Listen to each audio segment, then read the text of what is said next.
ਵਾਹਿਗੁਰੂ ਜੀ ਕਾ ਖਾਲਸਾ ਵਾਹਿਗੁਰੂ ਜੀ ਕੀ ਫਤਿਹ।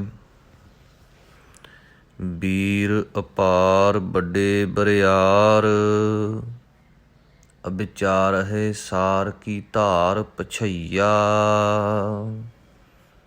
ਛੇਵਾਂ ਸਵਈਆ ਨਿਤਨੇਮ ਦੀ ਬਾਣੀ ਤੋਂ ਪ੍ਰਸਾਦ ਸਵਈਏ ਸੁਧਾ ਸਵਈਏ।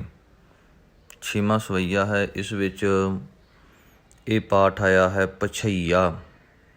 ਪੱਬਾ ਛੱਛੇ ਤੇ ਅੱਧਕ ਅੱਗੇ ਜਾਈਏ ਕੰਨਾ। ਉਚਾਰਨ ਵਿਧੀ ਬਣੇਗੀ ਪੱਬਾ ਤੇ ਛੱਛੇ ਤੋਂ ਬਾਅਦ ਈੜੀ ਨੂੰ ਬਿਹਾਰੀ ਤੇ ਅੜੇ ਕੰਨਾ ਪਛਈਆ। ਵੀਰ ਅਪਾਰ ਵੱਡੇ ਬਰਿਆਰ, ਅਬਿਚਾਰ ਹੈ ਸਾਰ ਕੀ ਧਾਰ ਪਛਈਆ। ਤੋਰਤ ਦੇਸ ਮਲਿੰਦ ਮਵਾਸਨ, ਮਾਤੇ ਗਜਾਨ ਕੇ ਮਾਨ ਮਲਈਆ।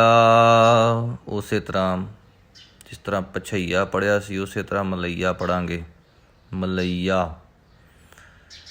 ਗਾੜੇ ਗੜਾਨ ਕੇ ਤੋੜਨ ਹਾਰ, ਸੋ ਬਾਤ ਨਹੀਂ ਚੱਕ ਚਾਰ ਲਵਈਆ। ਸਾਹਿਬ ਸ੍ਰੀ ਸਭ ਕੋ ਸਿਰਨਾਇਕ, ਜਾਚਕ ਅਨੇਕ ਸੋ ਏਕ ਦਿਵਈਆ।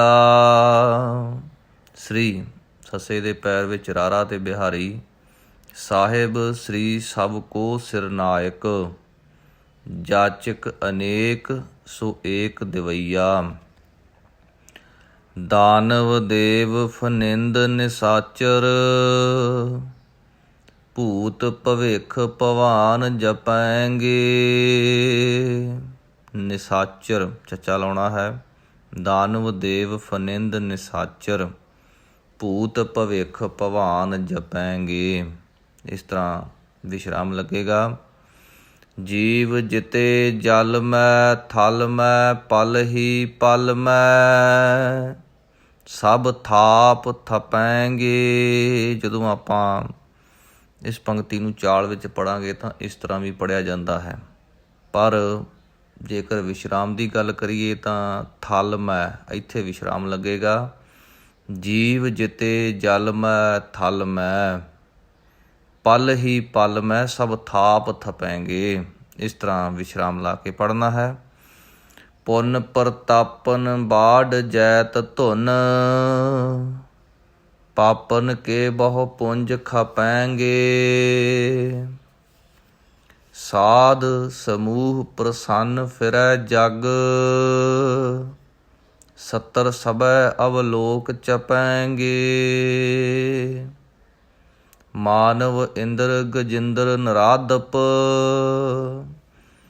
ਸਵਈਆਂ ਦੇ ਵਿੱਚ ਸਭ ਤੋਂ ਜ਼ਰੂਰੀ ਜਿਹੜੀ ਗੱਲ ਹੈ ਵਿਸ਼ਰਾਮ। ਜੇ ਵਿਸ਼ਰਾਮ ਸਹੀ ਲੱਗੇਗਾ ਤਾਂ ਬਾਣੀ ਵੀ ਸਹੀ ਪੜ੍ਹੀ ਜਾਏਗੀ। ਸਭ ਤੋਂ ਪਹਿਲਾਂ ਜ਼ਰੂਰੀ ਹੈ ਉਚਾਰਨ।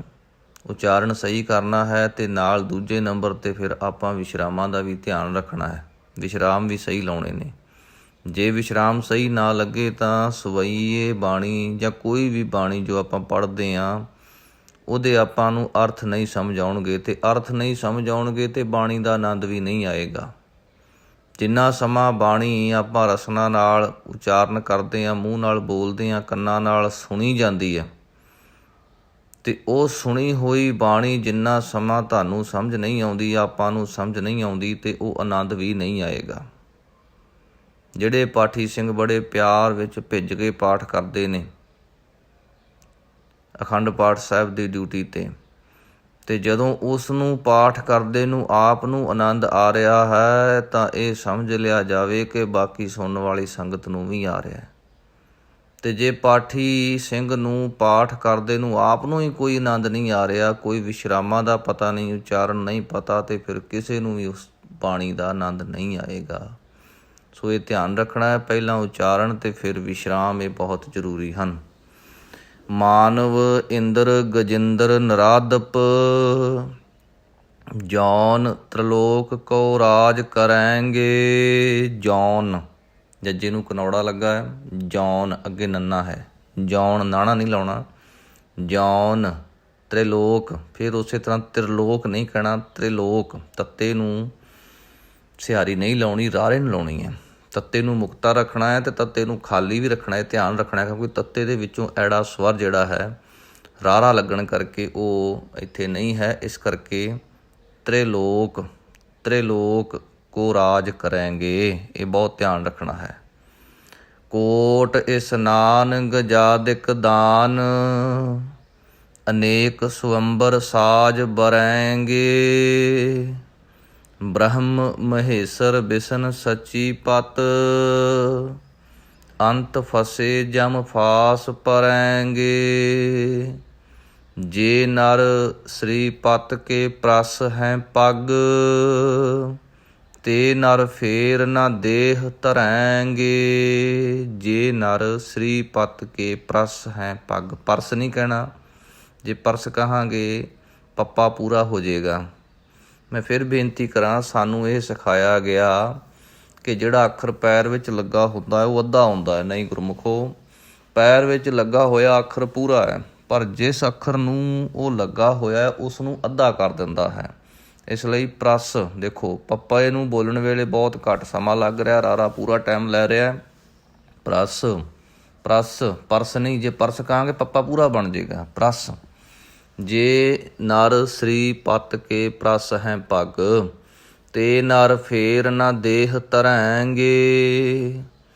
ਕਹਾ ਭਇਓ ਜੋ ਦੋ ਲੋਚਨ ਮੂੰਦ ਕੈ, ਬੈਠ ਰਹਿਓ ਬਕ ਧਿਆਨ ਲਗਾਇਓ। ਕਹਾ ਭਇਓ ਪੱਬਾ, ਈੜੀ ਨੂੰ ਸਿਹਾਰੀ ਤੇ ਊੜੇ ਦਾ ਮੂੰਹ ਖੁੱਲਿਆ ਹੋਇਆ ਹੋੜਾ, ਭਇਓ ਉਚਾਰਨ ਵਿਧੀ।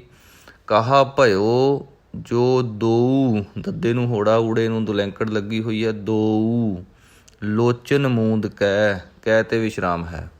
ਕਹਾ ਭਇਓ ਜੋ ਦੋ ਲੋਚਨ ਮੂੰਦ ਕੈ, ਬੈਠ ਰਹਿਓ ਬਕ ਧਿਆਨ ਲਗਾਇਓ। ਨਾਤ ਫਿਰਿਓ ਲੀਏ ਸਾਤ ਸਮੁੰਦਰਨ, ਲੋਕ ਗਇਓ ਪਰ ਲੋਕ ਗਵਾਇਓ।